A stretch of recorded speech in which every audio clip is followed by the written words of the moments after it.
Hi అండి. కొద్దిగా తెలివిగా ఆలోచిద్దాము.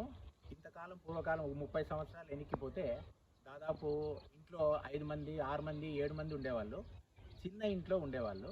సో, సంపాదన తక్కువైనా గానీ చాలా సంతోషంగా ఉండేవాళ్ళు. కానీ ఈ మధ్య కాలంలో ఒకరు, ఇద్దరిని మాత్రమే కంటన్నారు.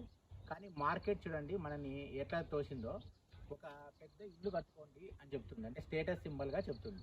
ఆ ఇంట్లో ఎంతమంది ఉంటారు? ఇద్దరు, వాళ్ళకొక పిల్లవాడు. అంటే ముగ్గురుంటారు. ఆ ముగ్గురిలో గూడా అమ్మ, నాన్న ఇద్దరు పని చేస్తాంటారు. అంటే ఇంట్లో ఉండేది లేదు.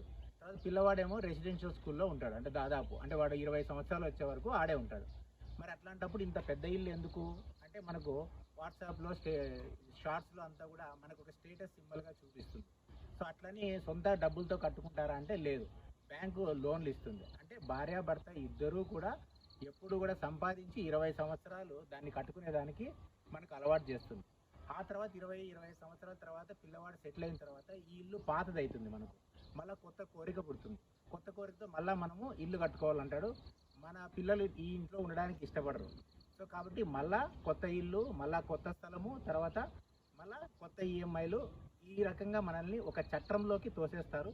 కాబట్టి కొద్దిగా తెలివిగా ఆలోచించుకొని ఇల్లు ఏ సమయంలో ఉండాలి మన జీవితంలో అనేది మీరేదన్నా అనుకుంటా అంటే దాన్ని కింద కామెంట్ సెషన్‌లో చెప్పండి.